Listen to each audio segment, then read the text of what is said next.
Still doing implicit differentiation, but just getting a little harder with the algebra. So let's just dig in. Okay, so if I want to take the derivative with respect to x on both sides, you can see this is derivative of e to the stuff, and I have to take the derivative of stuff. Let me make this bigger. Derivative of e to the stuff, right? Let me just write down what I'm saying. Derivative of e to the stuff is e to the stuff, and then I have to take the derivative of stuff.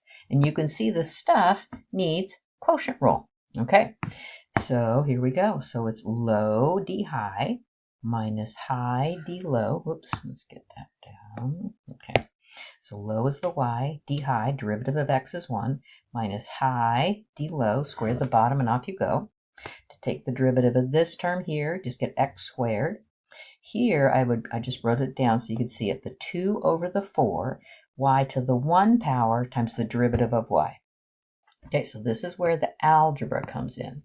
So the algebra says I need to separate first around the subtraction. So I do it, and I'm just going slow so you can see it. Then it's necessary for me to distribute. So let me show that. So distributing. So then I'm going to distribute this to this, and then this to this. And I didn't do any simplifying so you could truly see it. Then I'm going to simplify, like canceling some things, right? So here, then I just isolated the y terms. Look at that. So I get the y prime terms to one side of the equation. So I chose this side for no known reason, right? So I move these two here and move this x squared over here. Then I factor out the y prime on this right-hand side, and solving for y prime, I divide through by all of that.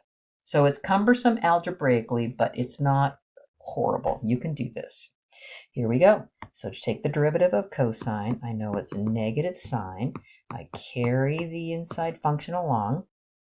Now I'm going to multiply by the derivative of x over y, which is low d high minus high d low, square the bottom, and off you go. Just carry that along.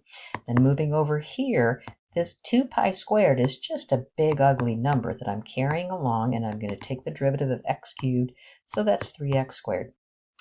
And then to take the derivative of this, I carry the negative 6, and the derivative of e to the stuff is e to the stuff times the derivative of stuff, which would be negative y prime. So now let's invest the time to separate around this subtraction sign, because that's going to be necessary to get that y prime term out of there, right? Oops, what happened here? Let me get my pen working. X over y. Okay, come on, pen. X. Oh, it's not working.